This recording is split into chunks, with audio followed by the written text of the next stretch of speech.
Yo no sé si hay algo proyectado ahí, ¿no? ¿En la pantalla? ¿Sí?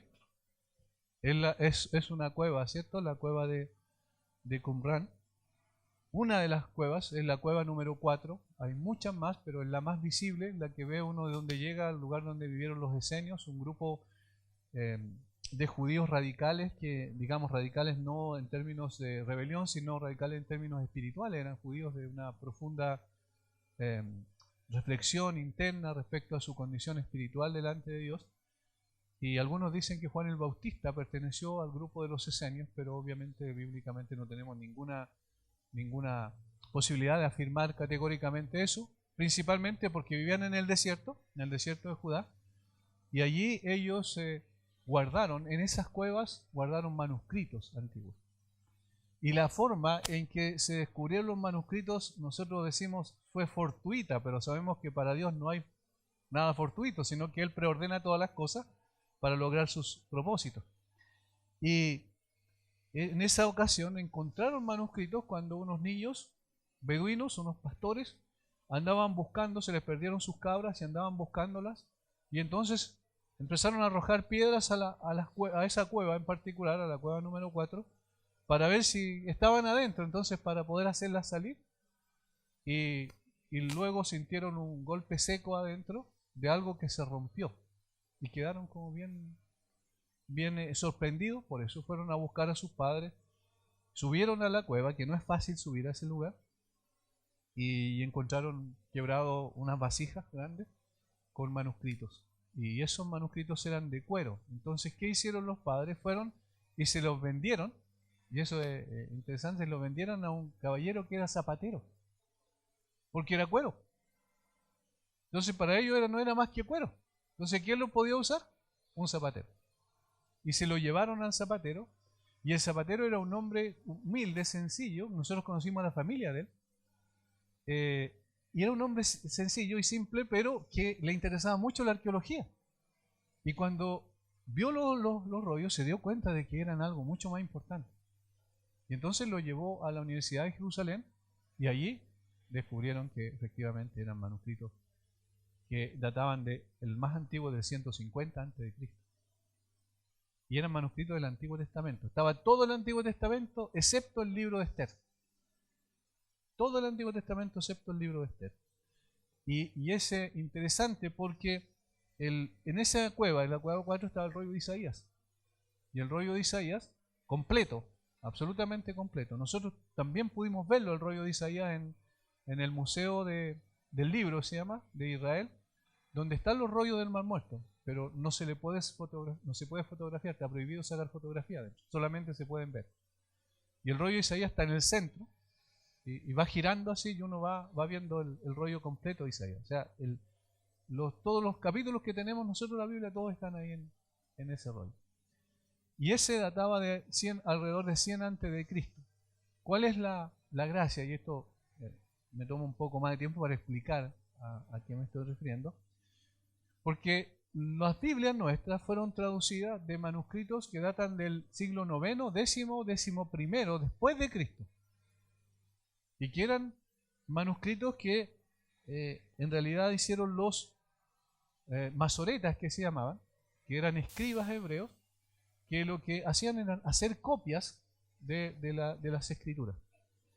Entonces, la traducción que tenemos nosotros en nuestro lenguaje estaba basado como base textual de esos años, del siglo IX al siglo XI después de Cristo. ¿Qué fue lo extraordinario? Que estos manuscritos, el rollo de Isaías, databa del 100 antes de Cristo. O sea, estamos hablando de 1000 años de diferencia. Es decir, más antiguos. Y entre más antiguos es más cercano al original. Entonces, lo que se hizo, se comparó nuestras Biblias con lo que eran ese manuscrito de Isaías, y se corroboró que eran exacto, pero exacto, letra por letra, en un 95%. Y había un 2,5% donde cambiaban palabras que no tenían ninguna importancia, y un 2,5% que eran otras cosas, otras palabras que estaban en el rollo y no estaban en nuestra Biblia, o palabras que estaban en nuestra Biblia no estaban en el rollo, que no tenían ninguna trascendencia desde el punto de vista teológico, es decir, no afectaban ningún tipo de doctrina importante de la Escritura. Entonces, se podría decir prácticamente que era exacto y habían pasado 1100, 1200 años. ¿Qué es lo que indica eso? Que Dios preservó su palabra. Entonces, lo que tenemos hoy en nuestras Biblias, independiente de la versión que tengamos, estamos hablando de fidelidad. Y es confiable completamente. Entonces, por eso es tan importante esos lugares que fueron descubiertos, esos rollos entre el año 1947 a 1954 después de Cristo. El desafío es para toda persona incrédula, escéptica, que demuestre cuál es la base textual de los documentos antiguos de cualquier religión que no sea el cristianismo. Y no hay base, ninguna. Los hindúes tienen una base que se llama Bhagavad Gita, que en realidad esa se ha descubierto, ellos mismos reconocen que son un invento. No tiene ninguna base geográfica ni real de evidencia. No existe evidencia. Los mormones, por ejemplo, el libro del Mormón habla de tribus y lugares que no existen. Nunca han existido. Los mismos arqueólogos mormones han reconocido que nunca han descubierto ningún lugar que menciona el libro del Mormón. ¿Por qué? Porque es un invento. Pero la Biblia no. La Biblia es real, es veraz, es suficiente. Y por eso nos abocamos todo el tiempo a estudiar la Escritura. Y eso es lo que importa, hermanos, porque la Biblia es el único instrumento que Dios quiere usar, es como el cincel del Espíritu Santo para moldear el carácter nuestro de quienes somos sus hijos y también para transformar las vidas de aquellos que todavía no han llegado a la fe. La Biblia es lo más importante que tenemos. Por eso la estudiamos. Y hoy vamos a seguir precisamente con esto, sirviendo de introducción lo que acabamos de decir a Hebreos capítulo 4, versículos 11 al 13. Nosotros estamos estudiando el libro de Hebreos versículo a versículo. Ya vamos en el capítulo 4, como ustedes pueden ver.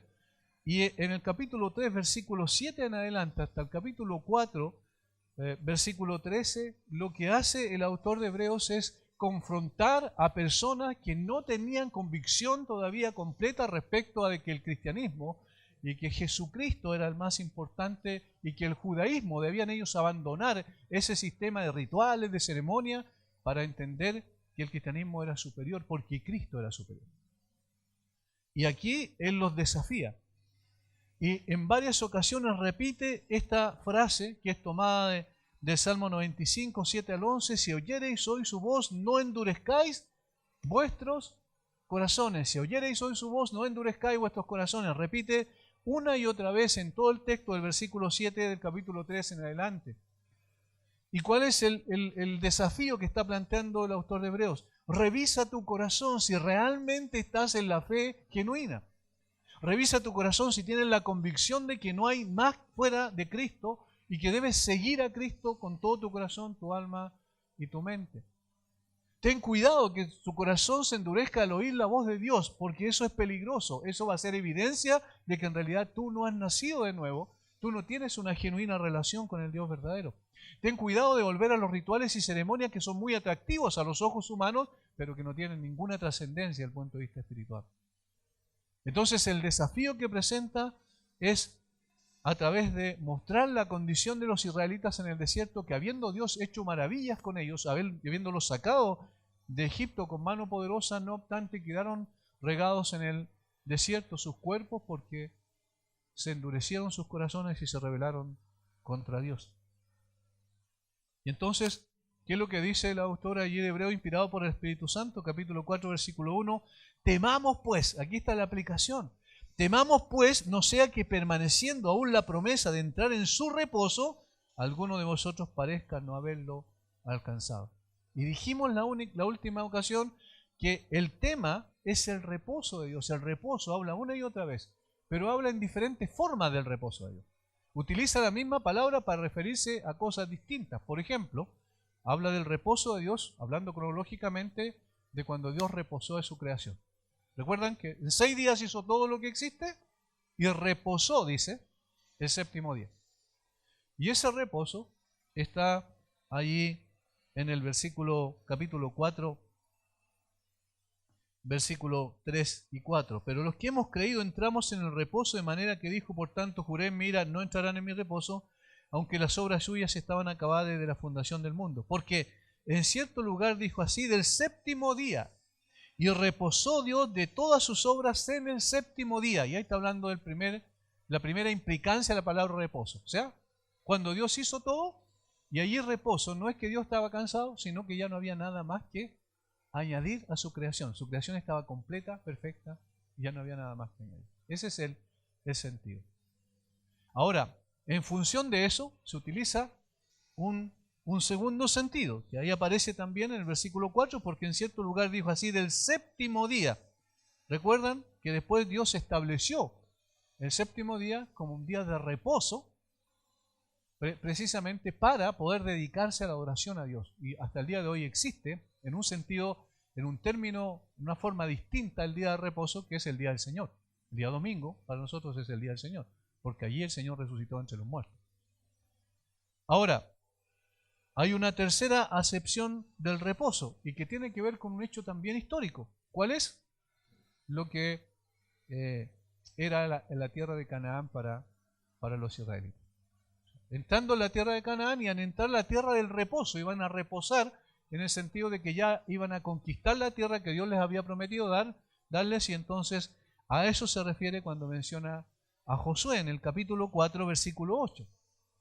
Porque si Josué les hubiera dado el reposo, no hablaría después de otro día. Recapitulemos. Primero, el reposo de la creación. Segundo, eso trajo consigo el establecimiento de un día de reposo, el séptimo día, que está plasmado también en los 10 mandamientos. ¿Recuerdan el cuarto mandamiento? ¿Es eso? Luego, un reposo que tenía que ver con lo histórico, cuando Dios introdujo a Israel a través de Josué a la tierra prometida. Y la cuarta acepción, que en el fondo ese es el tema de él, ese es lo más importante, es el del versículo 8. Porque si Josué les hubiera dado el reposo, no hablaría después de otro día. Por tanto, queda un reposo para el pueblo de Dios. Y allí está usando el término como sinónimo de salvación. Es decir, de ya no descansar en nuestras obras, capacidades o cualidades humanas, sino descansar en la obra consumada del Señor Jesucristo. Es decir, confiar completamente en lo que el Señor hizo en nuestro lugar y por nosotros y para nuestra salvación. Y este es el tema en cuestión que menciona. Siendo el versículo 11 la culminación de esto, y el versículo 12 y 13 siendo la conclusión, en una forma como una especie de sello, como una tapa de un libro, ¿cierto? Para cerrar el libro definitivamente lo que está hablando del tema del reposo. Versículo 11. Procuremos pues entrar en aquel reposo. ¿A qué se está refiriendo? Al de la salvación, obviamente. Para que ninguno caiga en semejante ejemplo de desobediencia. Este es el ejemplo de la israelita. Vieron el poder de Dios, vieron la manifestación de la presencia de Dios a través de una nube, a través de una columna de fuego. Sin embargo, se rebelaron sus corazones contra él. Y entonces, la aplicación de él y el desafío es: procuremos pues entrar en aquel reposo. Está diciendo, tengamos mucho cuidado de creer que estamos en el reposo cuando no lo estamos. Revisemos nuestros corazones y procuremos estar seguros de que estamos en el reposo. En otras palabras, que realmente somos sus hijos. Y el versículo 12 y 13 dice, comienza con una cláusula explicativa, ¿por qué? Y esto porque está diciendo, porque no se puede fingir delante de Dios. Eso es, en definitiva, lo que está diciendo el versículo 12 y 13. Miren, leamos. Porque la palabra de Dios es viva y eficaz, y más cortante que toda espada de dos filos, y penetra hasta partir el alma y el espíritu, las coyunturas y los tuétanos, y discierne los pensamientos y las intenciones del corazón. Y no hay cosa creada que no sea manifiesta en su presencia. Antes bien, todas las cosas están desnudas y abiertas a los ojos de aquel a quien tenemos que dar cuenta. Cuidado, dice. Cuidado con fingir que somos creyentes cuando en realidad no lo somos. Cuidado con colocarnos una máscara para engañar a Dios, porque Dios no puede ser burlado. Es decir, está diciendo, ¿tú estás seguro realmente de haber alcanzado el reposo de Dios en Jesucristo? Y si no estás seguro, o si realmente tú crees que estás efectivamente en ese reposo y no lo estás, ten cuidado, porque un día la máscara va a ser quitada, porque no podemos esconder delante de Dios. Y aquí utiliza la palabra como el instrumento que Dios utiliza precisamente para exponer la realidad, la verdadera condición del ser humano. Una de las cosas que impresionaban, por ejemplo, el guía tenía allá en Israel mucha experiencia. Del año 84 que él es guía. Está guiando a grupos allá. Y el hombre sabe muchas cosas. Y es impresionante todas las cosas que sabe. Cita versículos de memoria, así, con una facilidad mayor que la de un creyente. El hombre conoce las implicancias de la palabra de Dios, pero ¿sabe qué? No es creyente. No es creyente. Y uno dice, ¿cómo puede ser que conozca la palabra de Dios y no sea creyente? ¿Cómo puede ser que incluso sea un israelita del pueblo, cierto, terrenal, del pueblo de Dios, y no entienda esto cuando él puede explicar muchas cosas? Me impresionó cuando estuvimos en el Monte Carmelo y él dice, bueno, aquí Elías donde desafió a los profetas de Baal y comienza a citar los versículos y cita el versículo principal para mí donde los desafía. Le dice, si Jehová es Dios, entonces síganle. Pero si no, o sea, en otras palabras, no sigan entre dos pensamientos. Y él dice, la palabra hebrea que utiliza la Biblia ahí, y comienza a decir, como un exégeta, como un expositor de la Biblia, dice, la palabra hebrea que utiliza ahí es la misma que se utiliza cuando Israel sale de Egipto y cuando viene la matanza de los primogénitos, ¿recuerdan? Como la última plaga que el Señor envió sobre Egipto, y cuando colocaron en el dintel de la puerta la sangre del cordero, y entonces vino el ángel esa noche, el ángel vengador, y pasó por alto. Dice, esa misma palabra es la que se utiliza aquí. No den saltos, no pasen hacia otro lado, porque en realidad Dios o lo seguimos a Él, pero no, o lo rechazamos, pero no podemos ignorarlo. Ese es el sentido. Yo lo miraba y decía, este hombre habla como un creyente, pero no es creyente. Y ahí es donde está el grave problema. ¿Por qué? Porque Dios utiliza la palabra para determinar la condición real del ser humano. Y al ser expuesto a la palabra, no hay excusa. Es decir, si una persona es expuesta a la verdad y sigue resistiendo esa palabra, un día, tarde o temprano, igual va a tener que dar cuenta delante de Dios. Ahora, esta cláusula explicativa, porque lo que está diciendo, procuren entrar en aquel reposo y evalúen su vida a la luz de las Escrituras como un espejo perfecto que les muestra su real condición. ¿Por qué? Porque la palabra de Dios, y aquí dice lo que es viva y eficaz, y más cortante que toda espada de dos filos, y penetra hasta partir el alma y discierne el espíritu, las coyunturas y los tuétanos, y discierne los pensamientos y las intenciones del corazón. Aquí los verbos son muy importantes aquí, en este párrafo. Varias cosas dice de la palabra. El primero dice que la palabra es viva. La palabra es viva. Porque la palabra de Dios es viva. Recuerdan que la Biblia, como dije, no tiene que ver con especulaciones y pensamientos humanos, sino que es la revelación de Dios mismo.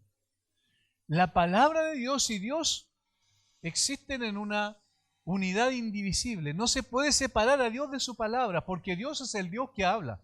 Y esa es la característica distintiva del Dios de Israel. Recuerden que varios salmos dicen respecto a las figuras que tienen ojos y no ven, tienen boca y no hablan, tienen oídos y no oyen respecto a los ídolos.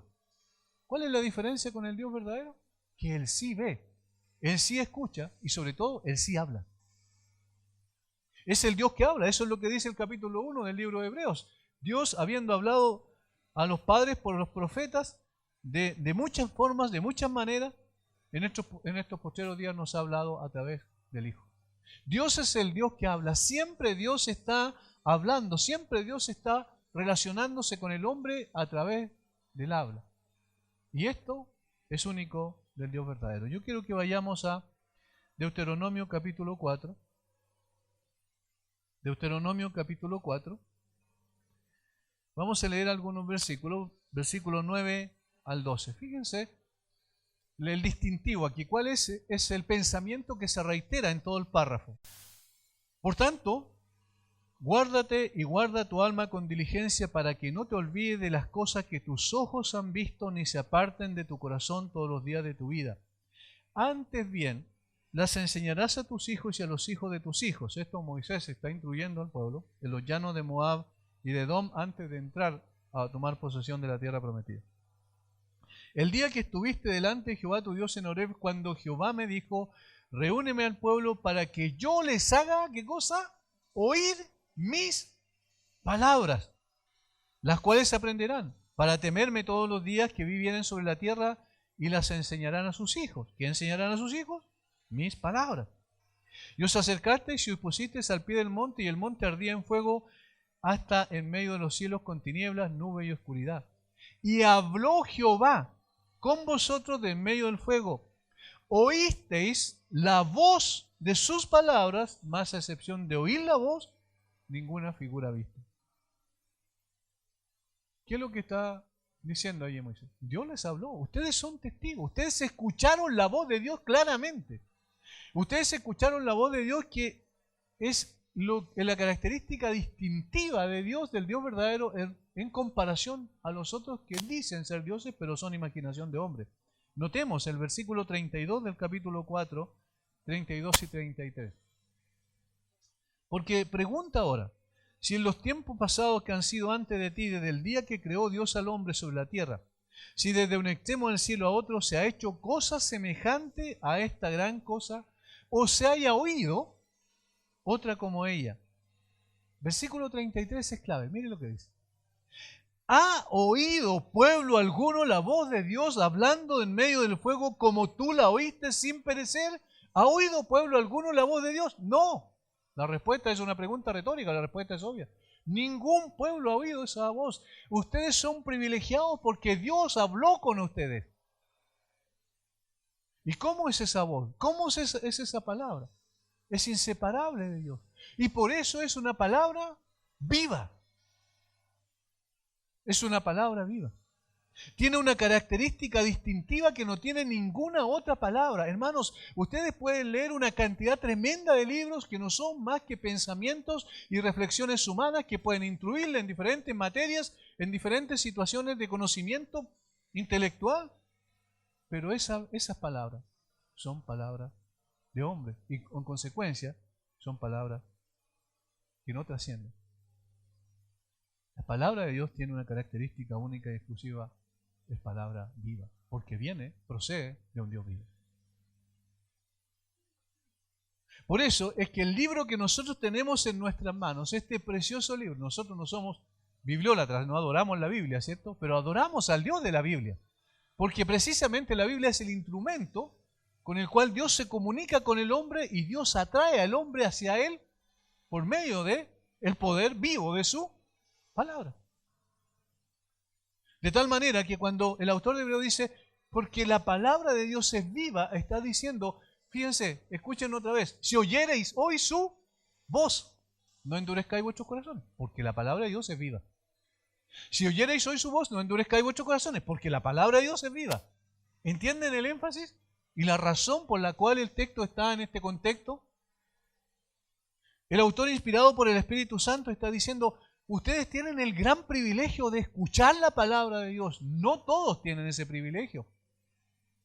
Y ustedes han de responder ante esa palabra. La palabra de Dios es viva. Capítulo 5 de Deuteronomio. Otra vez algunos versículos. Versículos 22 al 26. Noten cómo otra vez aparece claramente el mismo concepto. Estas palabras habló Jehová a toda vuestra congregación en el monte de en medio del fuego, de la nube y de la oscuridad a gran voz, y no añadió más. Las escribió en 2 tablas de piedra, las cuales me dio a mí. Y aconteció que cuando vosotros, oísteis la voz de en medio de las tinieblas y visteis al monte que ardía en fuego, vinisteis a mí todos los príncipes de vuestras tribus y vuestros ancianos. Y dijiste, dice aquí, Jehová nuestro Dios nos ha mostrado su gloria y su grandeza. Y hemos oído su voz del medio del fuego.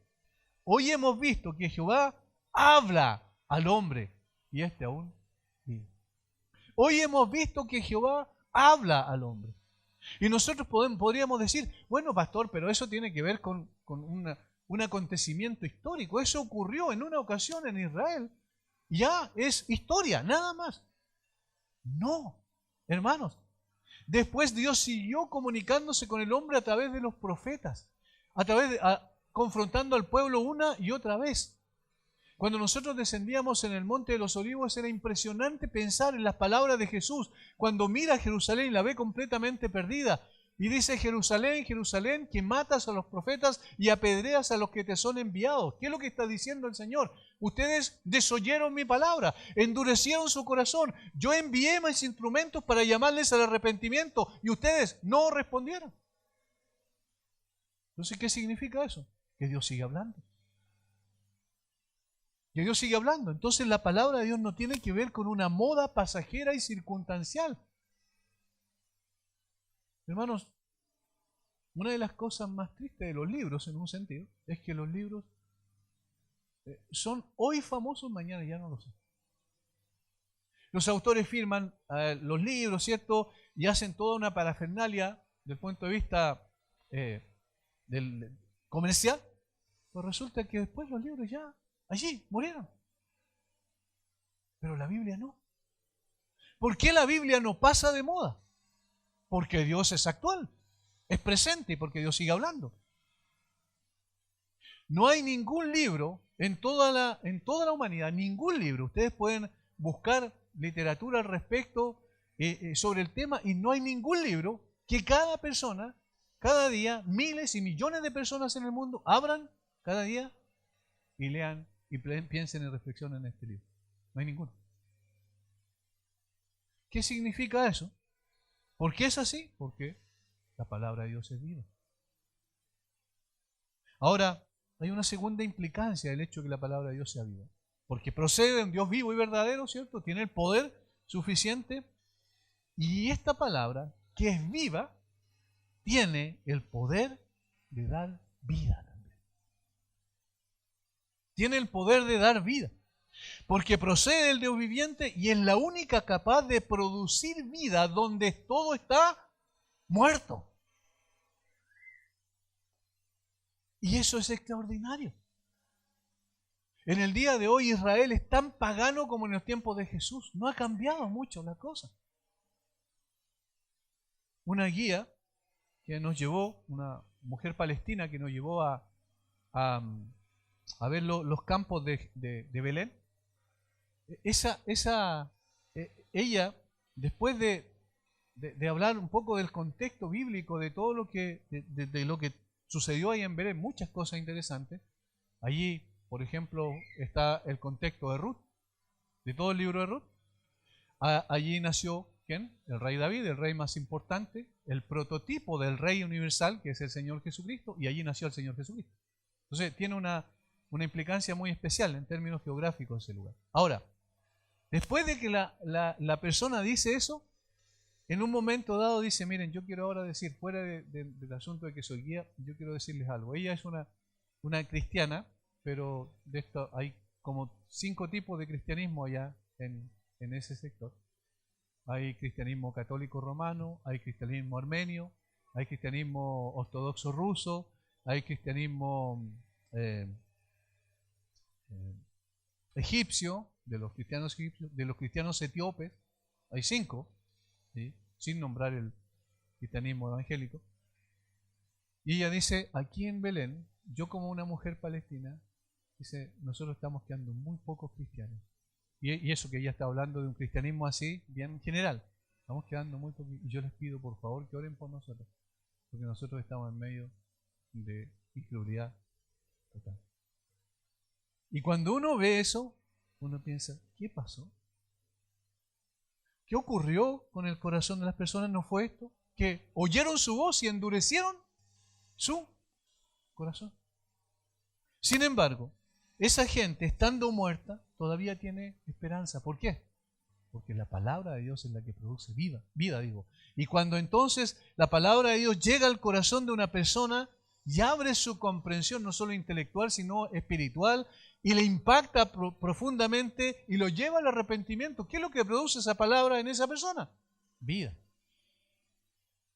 De allí que el apóstol Pedro dice en 1 de Pedro capítulo 1, versículo 23, cuando le escribe a sus lectores, a estas personas, a estos creyentes que estaban dispersos en diferentes partes del Asia Menor y que estaban sufriendo persecución por causa de ser creyentes, le dice, siendo renacidos, ustedes son renacidos, no de simiente corruptible, sino de incorruptible. ¿Cómo?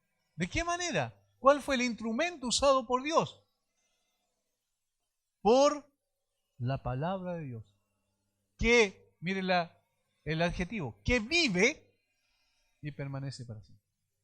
La palabra de Dios que vive. ¿Qué está diciendo allí el apóstol Pedro? En realidad ustedes estaban muertos, pero cuando la palabra penetró su corazón, les dio vida. De hecho, la palabra simiente es la palabra de la cual viene nuestra palabra semilla.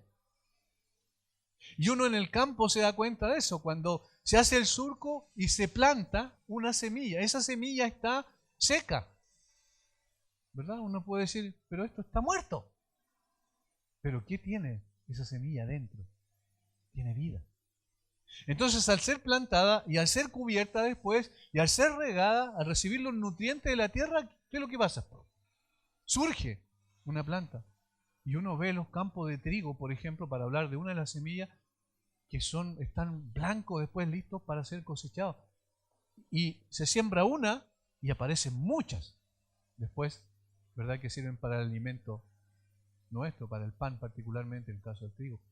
¿Qué es lo que implica eso? Implica que la semilla lleva vida en sí misma. Y entonces cuando es sembrada en corazones sensibles, ¿qué produce? Produce eso, vida. De tal manera que el autor de Hebreo está diciendo, miren, fíjense, si el corazón es duro y esa semilla va a caer ahí, ¿qué va a pasar? La parábola del sembrador, ¿se acuerdan? No va a producir nada. Pero si esa palabra, si ustedes escuchan la palabra de Dios y no endurecen su corazón, ¿qué es lo que va a pasar? Va a producir vida en ustedes. Y entonces van a obtener el verdadero reposo. Hermanos, ¿están viendo la importancia de la palabra? ¿Están notando que no necesitamos nada más? Qué triste es que no pocas veces la iglesia relega la palabra de Dios a un papel secundario. Sí, nosotros somos una iglesia bíblica. Resulta que todo lo que se hace en la iglesia no gira en torno a la palabra. La palabra es un elemento más dentro de la liturgia de la iglesia. No, hermanos, en la iglesia la palabra de Dios es central. No hay nada más importante que la palabra. Podemos quitar un montón de otras cosas, pero si permanece la palabra, va a seguir siendo iglesia. Si sacamos la palabra y colocamos un montón de otras cosas, ya no es iglesia. ¿Entienden la trascendencia de esto? Por eso, no releguemos la palabra de Dios a un papel secundario. Qué pena que reemplacemos muchas veces la palabra de Dios por métodos, estrategias y formas de factura humana. Hace un tiempo atrás, un libro muy conocido entre los evangélicos, Una vida con propósito, una iglesia con propósito. Y la gente empezó a leer ese libro y vio como un pastor en Estados Unidos en pocos años llegó a tener una iglesia de 10.000 miembros y toda la gente con la boca abierta, qué extraordinario. Nosotros queremos también eso. Y pensaron que eso se copia y se trae y el método produce el efecto. Hermanos, no hay ningún método humano que produzca el efecto que solo la palabra de Dios puede producir. No hay ninguno. ¿Qué pasó después de esa moda? Todas las iglesias, 40 días con propósito después. Había que ayunar, orar 40 días y había que hacer una cantidad de cosas para el iglesia crecimiento, se llamaba así. Incluso se acuñó una palabra para eso. ¿Y eso en qué quedó? En nada, fracasó rotundamente. ¿Por qué? Porque son métodos de factura humana. Cuando solo se depende de la palabra, la gente es transformada, la gente recibe vida, la gente es moldeada conforme a la imagen de Cristo. Todos los métodos humanos no producen el crecimiento de la iglesia. La palabra de Dios sola sin ayuda, sin aditivo de nada, ella sí produce crecimiento de la iglesia. Las otras cosas no son más que obras muertas. Solo la palabra de Dios es viva y produce vida y sustenta la vida. El pensamiento de los filósofos y pensadores famosos del pasado no son más que material de estudio en el ámbito académico. Más allá no llegan, pero no producen ningún cambio en el corazón de las personas. ¿Han escuchado esa frase? Lo que necesita este país es buena educación. Si hubiera buena educación, entonces todo sería mejor. ¿Han escuchado esa frase? ¿Saben? Esa frase es completamente falsa. Los terroristas más grandes del mundo eran personas educadas, incluso con títulos y con doctorados académicos. Y eran terroristas. La educación no cambia el corazón del hombre, la palabra de Dios sí. Esa es la gran diferencia. La palabra de Dios no pasa de moda, es siempre pertinente. Jesús dijo, si estos callaran, las piedras hablarían. Al ser expuesto a los descubrimientos arqueológicos de miles de años atrás, se puede palpar aquello de una manera vívida. La gente en el Israel actual no piensa en Dios como una realidad. Están ocupados en otras cosas para ellos más importantes. Sin embargo, mientras los hombres callan, porque allí nadie habla de Dios, las piedras hablan. Y son un testimonio irrefutable que Dios sigue hablando hoy y dando evidencia de su realidad. Le está mostrando en su cara, miren, yo soy un Dios real y verdadero. Y sigo hablando con el hombre porque no quiero la muerte del impío, sino que se arrepiente. La palabra de Dios es viva, la única que es viva. Luego dice, y esto es lógico y consecuencia de lo primero, si es viva, entonces también es eficiente, es eficaz. Isaías 55, 8 al 11. Isaías 55, 8 al 11.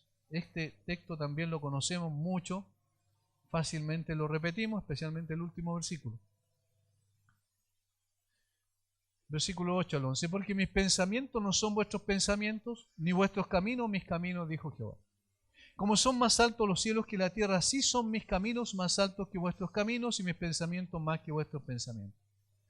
Porque como desciende de los cielos la lluvia y la nieve y no vuelve allá, sino que riega la tierra y la hace germinar y producir y da semilla al que siembra y pan al que come, así será mi palabra que sale de mi boca, no volverá a mí vacía, sino que hará lo que yo quiero y será prosperada en aquello para lo que la envié. Es decir, ninguna palabra de Dios va a caer en el vacío. Dios va a producir el efecto que Él quiere producir. Lamentablemente, muchas veces nosotros nos aferramos a formas y no al principio esencial de que la palabra es suficiente. Cuando los reformadores del siglo XVI pusieron la palabra en el lugar de preeminencia y tomaron en serio realmente su autoridad y suficiencia, ¿qué pasó? Europa fue sacudida completamente y aquellos que tuvieron un corazón sensible y que oyeron su voz y no endurecieron su corazón fueron transformados por el solo poder de la palabra de Dios. A Lutero, cuando le preguntaron por qué había hecho él para producir todo ese cisma en la iglesia dominante de ese tiempo, y Lutero dijo, no hice yo absolutamente nada. Dijo, mientras yo me divertía con mis amigos, Dios tomó su palabra y transformó Europa. El poder de la palabra de Dios es lo que realmente produce cambio. Europa fue sacudida y transformada en todos los ámbitos. No, empezó por lo espiritual, porque el problema del hombre siempre, y el problema social es espiritual, no económico ni político, es espiritual. Cuando pusieron en alto la palabra de Dios y la consideraron como la única autoridad suficiente, ¿qué es lo que pasó? Económicamente Europa fue transformada. La gente salía a trabajar pensando en honrar y darle gloria al Señor. Y entonces trabajaban y en lugar de producir 5 como antes, producían 10. Y entonces salió de la pobreza. Nosotros ni nos imaginamos, ahora vemos puros países ricos en Europa. En ese tiempo la pobreza era altísima. ¿Y qué es lo que hizo Dios con su palabra? Cambió totalmente eso. Transformó de tal manera a las personas que la economía llegó a su punto máximo. Los países hoy del norte de Europa son los países más ricos del mundo. ¿Cómo lo produjeron eso? Por el poder de la palabra. Políticamente fue cambiado. Samuel Rutherford, un presbiteriano, él escribió un libro que se llama Leg Rec, o La ley es el rey, en base a la palabra. Y él decía, la ley de Dios es el rey. Él gobierna sobre todo. Y toda persona debe someterse a él. Hasta las autoridades terrenales todas deben someterse a él. Ese es el principio fundamental de lo que conocemos en el día de hoy como Estado de Derecho. ¿Qué es lo que es el Estado de Derecho? Que todos funcionan, todas las instituciones funcionan bajo la autoridad de la Carta Fundamental. Ahora, ¿qué significó eso?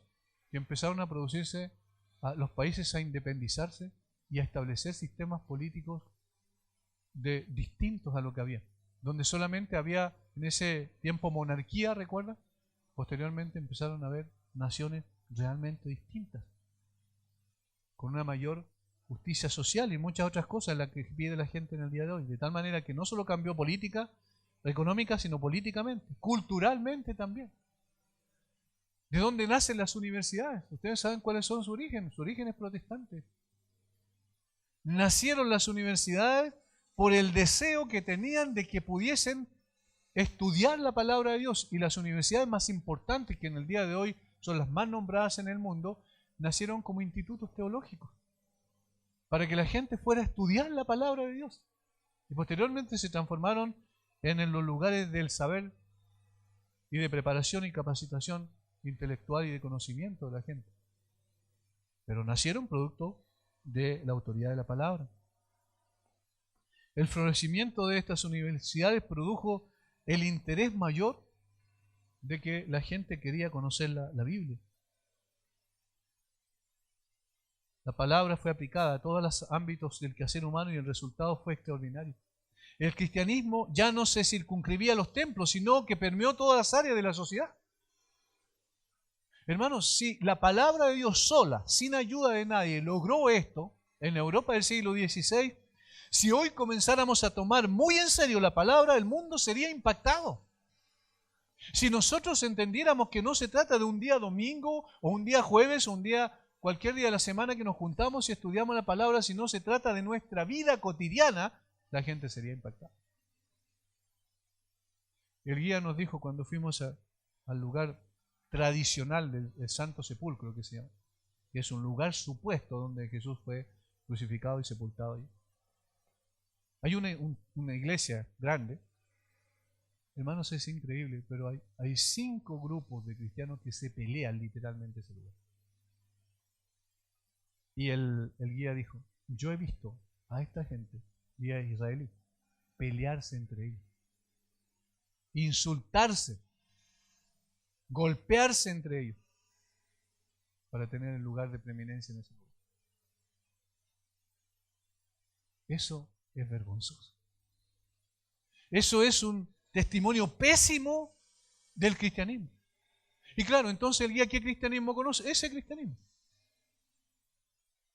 Pero en realidad, cuando nosotros tomamos la palabra en serio y nuestra vida es transformada, y nuestra vida impacta a los demás con esa transformación, ese cambio, entonces, ¿qué es lo que está ocurriendo?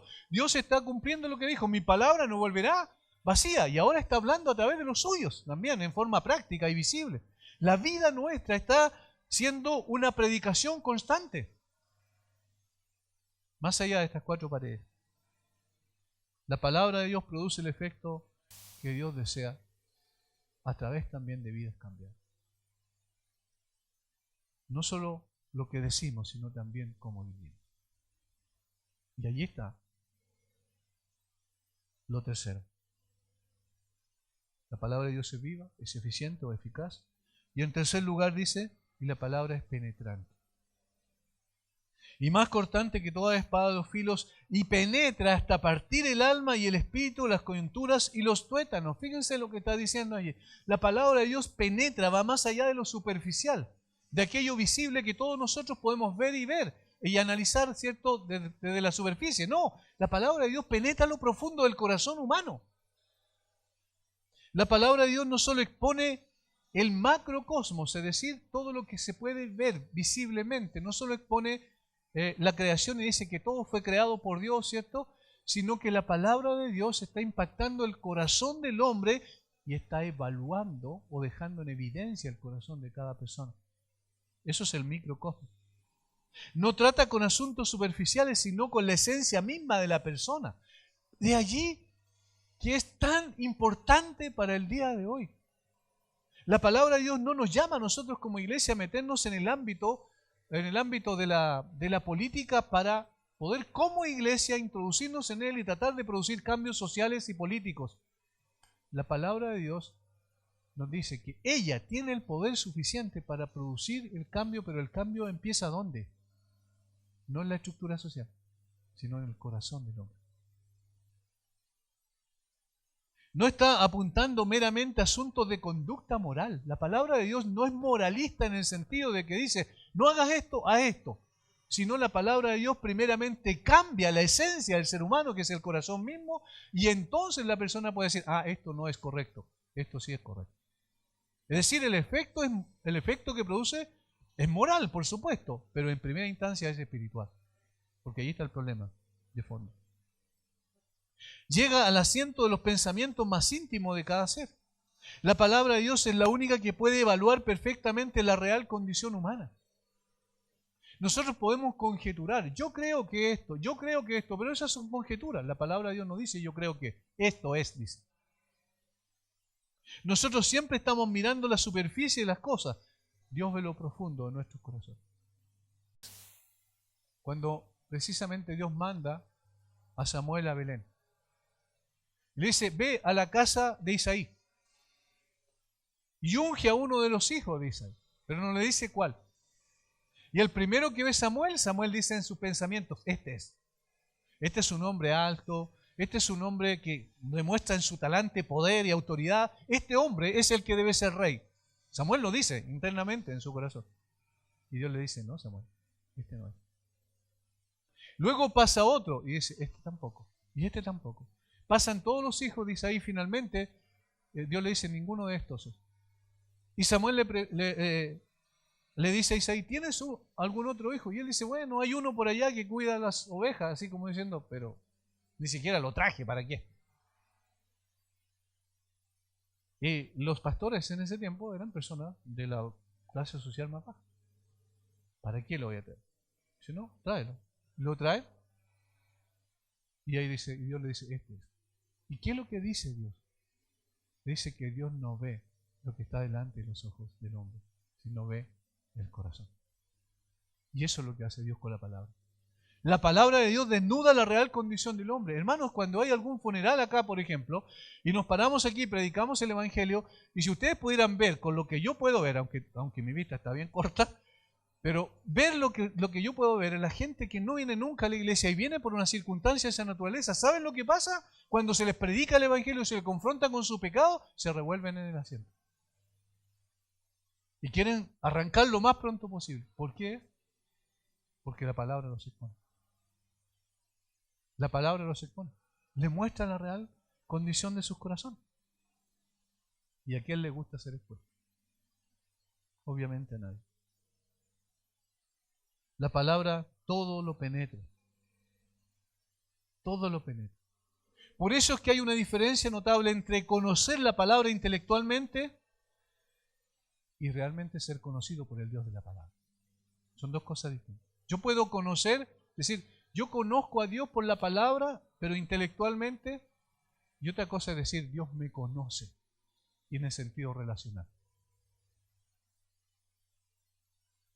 Hoy vemos mucho como la gente está enjuiciando la palabra, cuando en realidad somos nosotros los que debemos ser juzgados por la palabra. Yo veo con un poco de preocupación el hecho de que muchas personas dicen, no, la versión Reina Valera ya no sirve, no, en realidad no es tan buena. Otra versión es mejor. Y otra versión es mejor.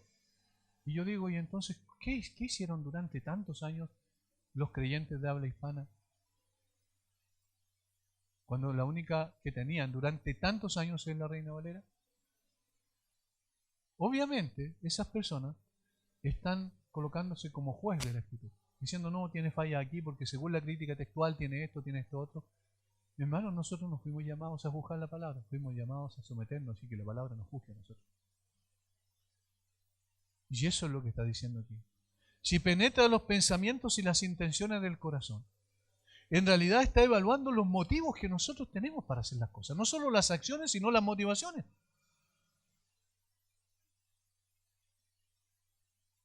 Y esto es lo cuarto. Viene relacionado con eso. La palabra de Dios es escudriñadora, y permíteme usar una palabra un poco rara, que implica que es reveladora, es decir, tiene la capacidad de revelar lo que realmente hay en el corazón humano. Fíjense el siguiente verbo. Y discierne los pensamientos y las intenciones del corazón. Es decir, comprende perfectamente las intenciones del corazón. La palabra discierne es la palabra críticos, de ahí viene nuestra palabra en español crítica. Y de ahí también viene la palabra juzgar algo. Es decir, pasa juicio sobre nosotros. Eso es lo que está diciendo. La palabra de Dios discierne, pasa un juicio, evalúa nuestra condición y enjuicia nuestra condición. Analiza no solo los hechos, sino también los motivos, las intenciones y creencias más profundas. La deja en evidencia. No hay cómo esconderse delante de Dios por medio de su palabra, que escudriña lo profundo de nuestro ser. Dios no comete errores, acuérdense, y su palabra es el parámetro para revelar lo que realmente somos. Para Dios, la hipocresía es una máscara muy delgada, porque no puede evitar que Él vea lo profundo que está en el corazón, es decir, más allá de la máscara que nos podemos poner como religiosos. Dios ve lo que realmente pasa en nuestro corazón. La hipocresía es una máscara que los hombres nos ponemos cuando no queremos quedar en evidencia. Pero eso es completamente ineficaz delante de Dios. Es eficaz delante de los hombres, delante de nuestros pares, pero es ineficaz delante de Dios. Pues Él revela lo profundo y lo escondido y con Él mora la luz, dice la Biblia. Dios no puede ser burlado. La hipocresía no esconderá la verdad para siempre. Dios revelará la real condición humana. Y es interesante cuando el Señor Jesucristo dijo en una ocasión que Él no venía a juzgar al mundo, porque dijo, la palabra que yo os he hablado, ella lo juzgará. ¿Cuál es el instrumento que va a utilizar Dios en el juicio? Su palabra. Y su juicio, que va a ser definitivo, que ya no va a haber capacidad de apelar, no se va a poder ir a la Corte Suprema para apelar en la última instancia, es decir, va a ser definitivo.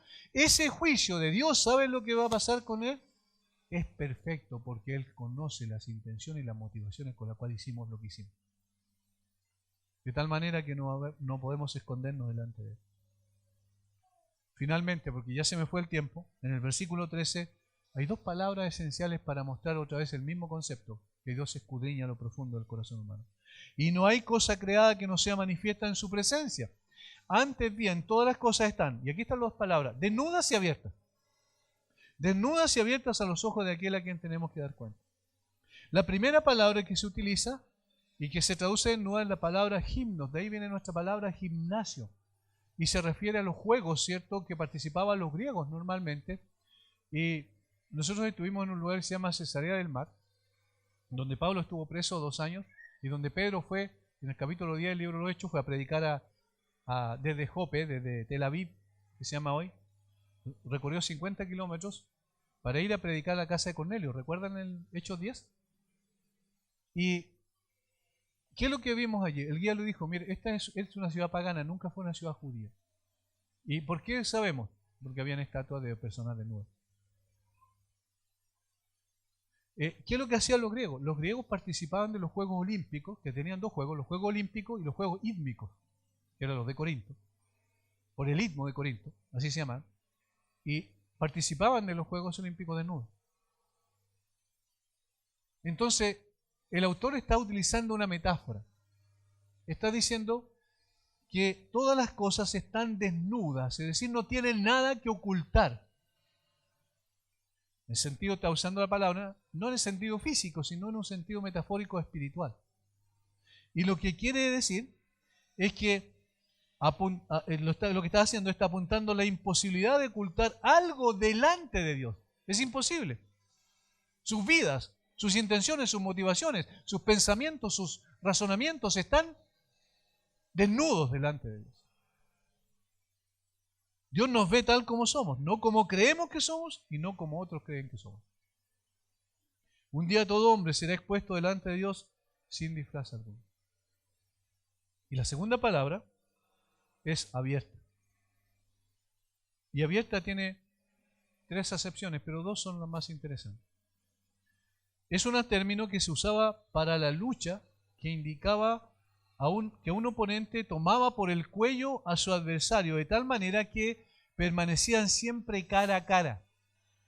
Es decir, mirándose a los ojos, cara a cara, porque era una lucha de frente. De tal manera que se tomaban y se estaban constantemente mirando cara a cara. ¿Qué es lo que está entonces utilizando esto como una metáfora también el autor inspirado por el Espíritu Santo? Que un día cada uno de nosotros se verá cara a cara con Dios y tendrá inevitablemente que responder delante de Él. Eso significa que el hombre puede evitar a Dios circunstancialmente, pero no definitivamente. Es decir, alguien puede decir, no, yo no, y sigue de largo, ¿cierto? Y ahí está diciendo con eso, yo evité, pero está equivocado, porque no va a evitar a Dios definitivamente.